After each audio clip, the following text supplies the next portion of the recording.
An inseparable combination on mine property, truck and driver.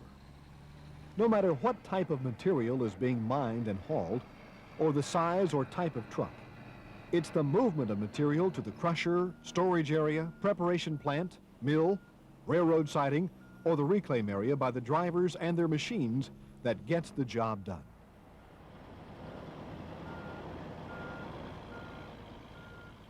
Drivers of highway trucks that travel on mine property must be aware that the mining environment is quite different than driving on paved local roads or interstate highways. Not only are the roadway surfaces different on mining sites, but the rules of the road and kinds of hazards drivers may encounter can also vary greatly from highway driving.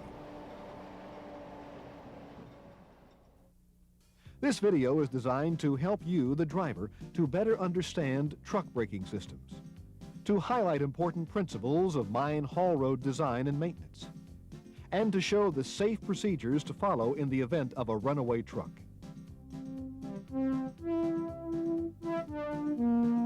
Please note, as with all training material of a generic nature but with a specific purpose, the procedures presented in this video should be thoroughly discussed with your instructor and emphasis given to your truck haulage equipment and local mining conditions.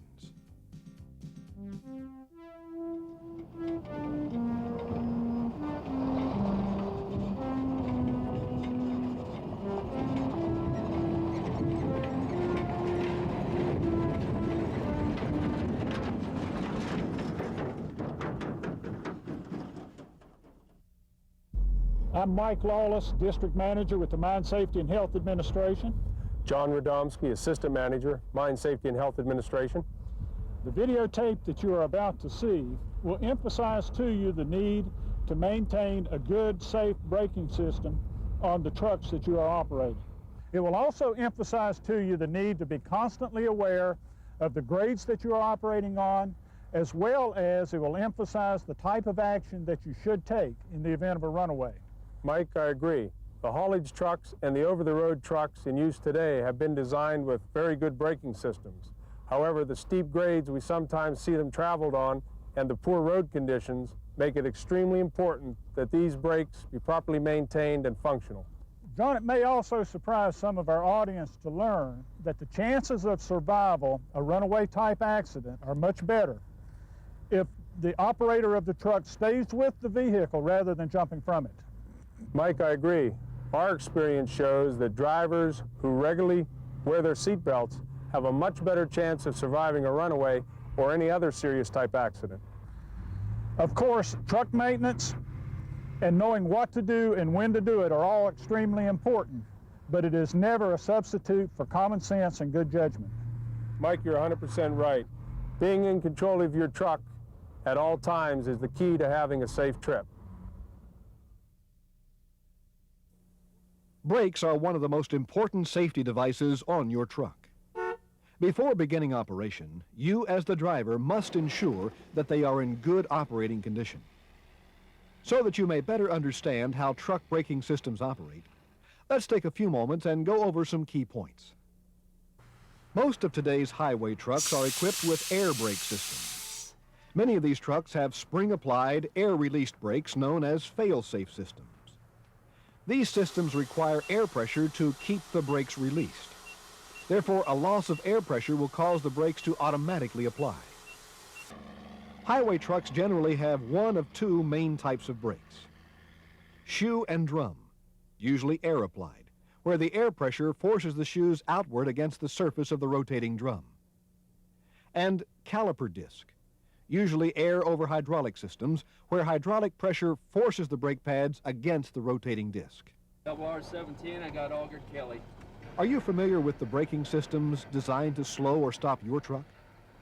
Let's look at a typical highway truck brake system. The service brake, or the foot brake, is the primary brake for stopping your truck. The parking brake is used when parked, and also serves as an emergency brake which releases air pressure to set the fail-safe spring brakes.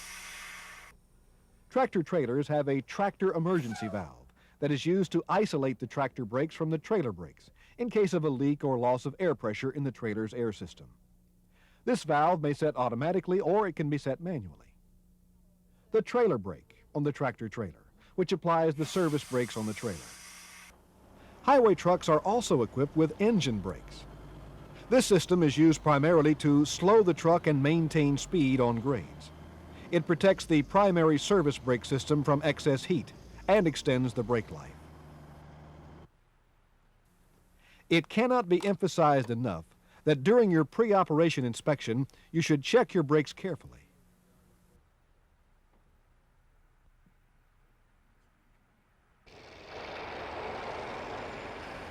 Another important element required for safe truck haulage operations is safe haul roads.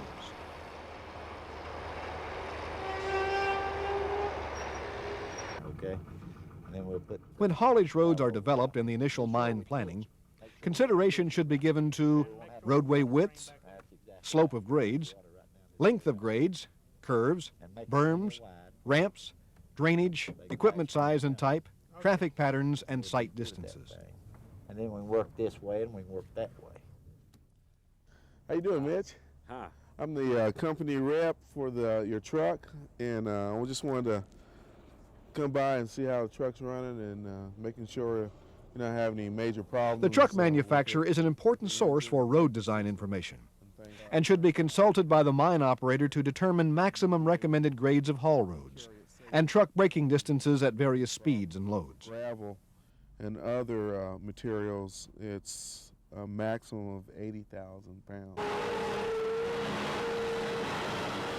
Although extra caution should be exercised when driving on any slopes or steep grades, roadways should not be built so steep as to require the constant use of service brakes to maintain a safe speed.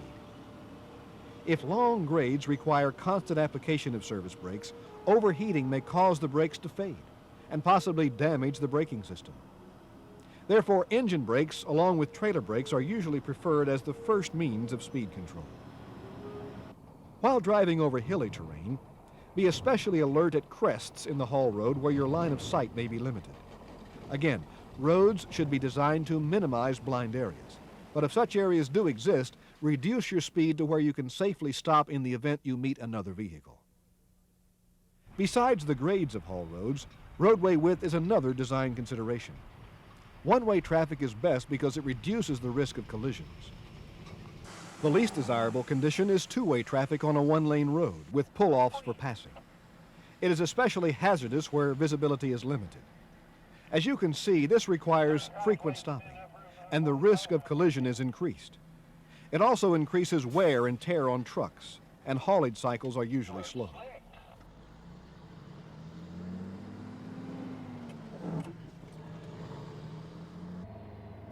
To determine adequate room for passing, roadway widths are based on the width of the largest trucks using the road.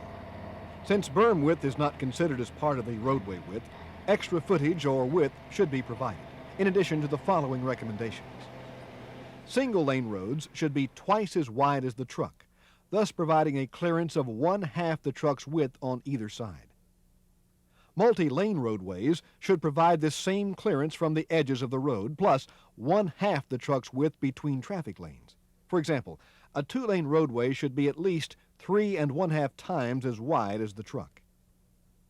Additional roadway width is needed on curves to provide necessary clearance, particularly where there is two-way traffic. Also, all roads should be sloped to provide proper drainage.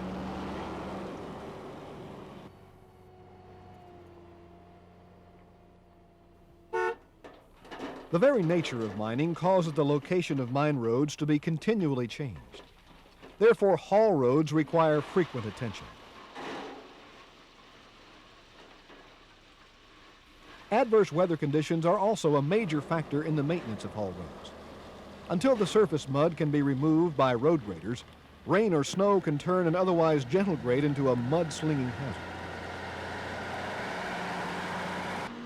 Of course, on dry days, there isn't enough moisture in the ground to keep the dust down, so water trucks make their rounds from pumping stations to the haul roads throughout the mine.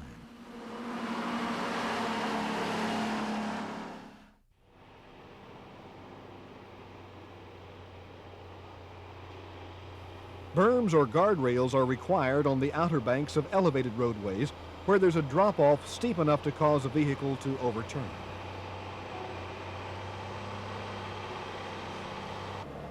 The minimum height of berms must be at least axle high to the largest vehicle using the roadway. This mid-axle criteria should also be applied to guardrails or other roadway barriers.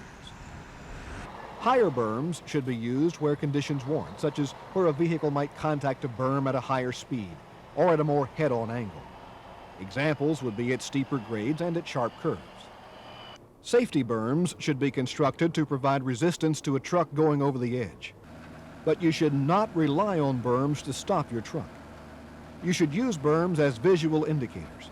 Use them as a guide to let you know that you are within the safe zone of the haul road. Berms serve to alert you that you are near the edge and assist in redirecting your truck back onto the road. Remember, a truck striking a berm at a right angle is more likely to travel over or through it than if the wheels stayed parallel to the berm. Berm restraint is provided from a combination of the tire penetrating the berm and then riding up the berm material. The face of berms should be cut at an abrupt angle to raise the wheel after it hits the berm and to minimize any ramping effect that could permit the truck to ride over the berm. The berm works by giving you the opportunity to keep your truck from leaving the roadway. If berms are repeatedly cut along the inside, the stability of the berm will suffer.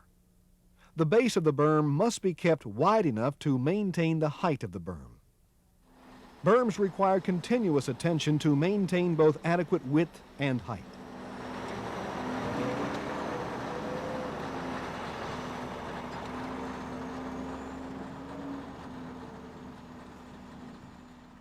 Roadways should be wide enough to provide for adequate traffic lane widths, plus the berm.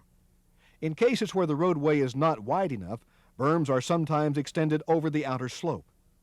This type of berm is not as strong as one that is built on a solid base. Berms may have small openings to provide for drainage, which is important for proper maintenance. Boulders are sometimes used as a type of berm, especially at mines where they are a natural product of the operation or where large rock formations are present in the overburden. If you drive on haul roads where berms are made of large boulders, be aware that an impact with them could possibly cause injury. Smaller boulders used to minimize impact will slide a considerable distance and therefore should not be placed close to the edge. For these reasons, boulders are not the best means of providing vehicle restraint. Guardrails are sometimes used in locations where the installation is permanent, such as at a mine entrance. Guardrails may also be found where the road is not wide enough to install berms. Guardrails must be substantially constructed and suitable for the type and size of equipment being used. Center or straddle berms are used in addition to edge-of-road berms or guardrails to provide a greater degree of safety. Center berms cannot be wider than the distance between the wheels of the trucks. They can also serve as an excellent means of traffic control to prevent head-on collisions. Escape or runaway lanes are sometimes used on steep grades and are the best restraint system in terms of minimizing injury and equipment damage. A loose base material which a truck can sink into and a steep upward grade are effective ways to stop runaway trucks. A runaway truck is potentially one of the most dangerous hazards that you may face as a driver. But there is much you can do to prevent runaways.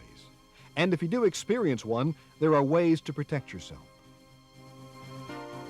A key precaution is to buckle up and stay buckled up whenever you're driving. Seat belts can keep you in position to control your truck. Seat belts keep you out of the windshield in collisions. They protect you from being ejected from the cab or thrown about inside the cab during a rollover. And they can keep you alive.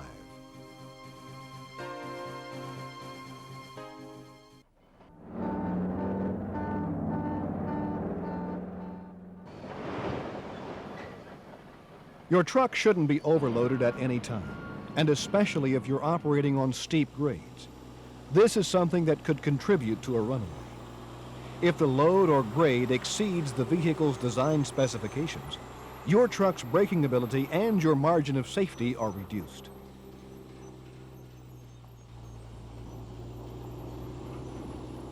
Always obey posted traffic control signs along the haulage roadway. They are there to remind you to follow safe operating procedures.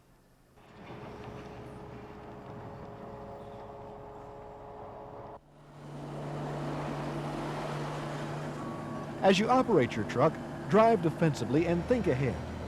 Picture the road ahead and mentally review your options in the event of an emergency. Keep in mind the location of other traffic, escape lanes, banks, berms, and turnouts. Plan ahead, and you'll be better prepared to react quickly. Before you start down a grade, slow down. Select the proper gear, and be sure your engine brake is on. Don't depend on your engine and service brakes to slow your truck down after you've already started down the grade. If your brakes were to malfunction, you could easily lose control of your truck. Generally speaking, a loaded truck should travel downgrade in the same gear required to travel upgrade when loaded. This rule of thumb will vary somewhat depending on conditions and equipment.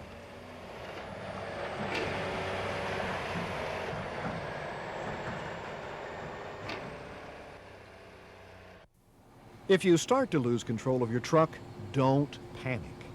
Fully apply your engine brake. If your service brakes have failed, use your emergency brake. Pull near the bank. Stop and turn your wheels into the bank. Set your parking brake and summon help. If your braking systems fail to stop your truck, don't jump out. Look for any center berms, escape ramps, or other options to slow you down. Use these berms or ramps as soon as possible. Your chances of survival are much better if you stay buckled up and stay with the truck. Well, when you come onto the mine property, at the entrance of each of our jobs, we have our highway signs that tell them the speeds that we like for them to maintain and yield to the loaded trucks and right-hand traffic. Well, just to take it slow, I guess, and learn what you need to be doing and pay attention to what you're doing. If for any reason whatsoever they should take their mind off of what they're doing, not only on this haul road here, but also on the main roads, anytime they take their minds off what they're doing, then they're susceptible now for accidents. As a general rule, if we're up here and we're waiting on a call, we'll get out and look our truck over, every load. Get used to your truck. After you get used to your truck, just take your time and don't get in no hurry is all I can tell. Of course, slow down is the main thing. Yeah, I think that you need to wear a seatbelt at all times. Keep up with your truck because a lot of things are going to happen to it. I would suggest for you to take it easy until you learn completely the road and the grades and where your saddling spots is at, till you really got used to it. And even after you got used to it, to be cautious.